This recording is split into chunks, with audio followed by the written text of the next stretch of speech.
Hi, I'm Christina Tidwell. I'm a registered nurse and holistic health and nutrition coach and founder of Live Well with Christina.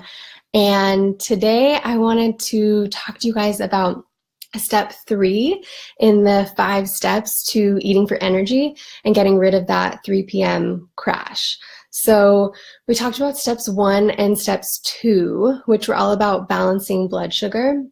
So bringing mindful attention to when you're eating regular meals, and then also considering the types of foods that you're eating in step 2, and eating for fuel rather than just considering calories. And so today, step 3, I want to talk about eating balanced meals. And this is probably the biggest game changer for me in terms of eating for energy, and something I consider with every single one of my meals and snacks and whatever I am putting into my mouth. So I'm excited to tell you guys about this one because I think it's going to make a really big difference for you. So, have you ever done that where you bring a good salad to work lunch or something, and you're just eating a salad that's full of vegetables? And then a little bit later, you find yourself just completely hungry, starving, and it just wasn't good enough. And you think like, okay, I just can't cut this healthy eating thing. It's not for me, even when you're trying your best. And I used to do this when I was in college, trying to eat healthy, or I would just eat a salad from the salad bar that really just consisted of vegetables and have like an orange on the side or something. And I wondered why I felt so hungry and I just couldn't do it. And it's not that I, couldn't eat healthy foods or that those weren't good choices. It's really just that I wasn't eating balanced meals that were allowing me to feel full and satisfied for longer periods of time. So the whole thing about eating healthy foods is to make sure you're eating a good combination of these foods as well. So when we think about balance or eating balanced meals, a lot of times we think about balancing calories in versus calories out. Or even we might think about eating a balanced meal that's dictated by that old school food pyramid that tells us that a healthy, balanced diet is going to consist of 6 to 12 servings of grains, refined or whole grains, any grains, and always a big glass of non-fat milk on the side. That's something that's a balance, been told to us as a balanced meal. So what comes up when you think about balanced? I want to know. Everyone's kind of got different ideas about it, but just write it in the comments when you listen to this, what you're thinking about with balanced. And what I want to talk about is balance not in relation to balancing calories in versus calories out or the quantity of food, but really the quality of the food that matters.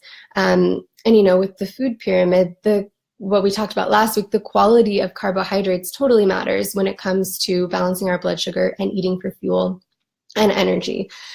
So balanced here, I just mean that each meal and even snacks should have a balance of the major macronutrients, so protein, fat, fiber, and carbohydrates.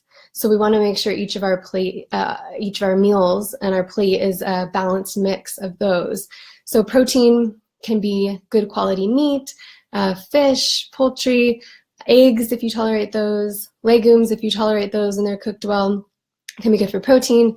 Fat totally gets a bad rap, but fats are essential to our body and functioning of our body, and especially our digestive system.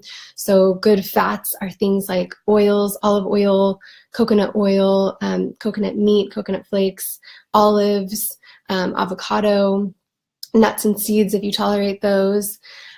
Fiber is really important for our digestive system and absorbing nutrients and maintaining good gut health.